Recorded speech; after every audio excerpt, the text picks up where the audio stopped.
Bonjour à tous, alors bravo à l'entourage de Rock Joyeux parce qu'un cheval qui gagne handicap une fois, qui gagne handicap quinté deux fois et qui gagne handicap quinté trois fois, ça veut dire que c'est l'un des rares entraîneurs en France qui ne joue pas cache-cache avec l'handicapeur. Parce que d'habitude quand on gagne une ou deux courses handicap, on s'amuse rapidement à décevoir pour reperdre très rapidement du poids.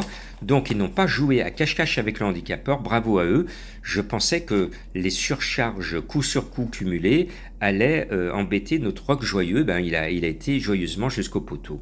Ce vendredi, je vous emmène à Cabourg. On retrouve nos amis trotteurs après vous avoir donné quand même mercredi le tiercé et le quarté.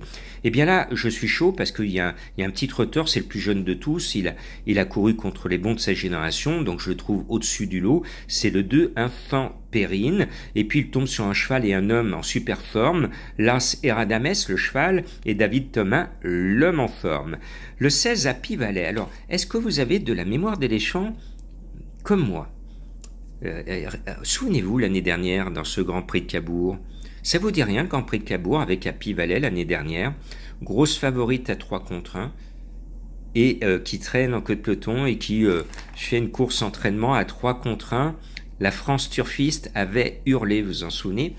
Donc attention, ne prenez pas Happy Valley en base, parce que si elle court comme l'année dernière, vous allez vous faire plumer 2 années de suite. Maintenant, si elle montre sa valeur, Happy Valley, elle peut gagner. Elle fait jeu égal avec les tout bons du Prix d'Amérique. Donc quand elle veut, elle peut. Quand elle veut, elle peut. Donc ce 16, c'est plus un coup de poker.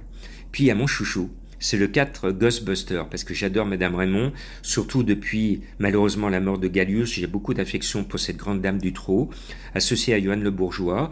Ghostbuster, j'aurais été plus chaud, mais le cheval n'est pas tout à fait à 100%.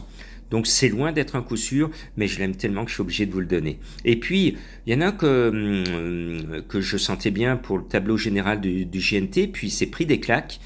Il y a montré certaines limites, il est tombé sur du lourd dans le Grand National. Le 13 Hidalgo des Noé a malgré tout largement le talent nécessaire pour rendre 25 mètres dans ce lot et dans ce Grand Prix. Même remarque pour le 15 Equinox GL qui est en gros retard de gain. Ces derniers mois, il essaie de revenir au top, il ne prend pas beaucoup d'argent, pourtant c'est quand même une machine à trotter, confiée à Franck Nivard. Attention, c'est mon petit abonnement à Franck Nivard. Je reviens devant avec le 6 Force du Bois. Alors, il est barré sur le papier, mais il est en forme, confié à Benjamin Rochard.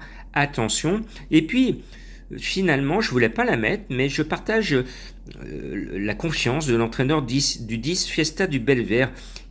C'est un vendredi, il y aura forcément une surprise, une ou deux. Donc je me dis que cette surprise peut venir de ce numéro 10, voilà. Mon indice de confiance, je suis frileux le vendredi, 2 sur 5.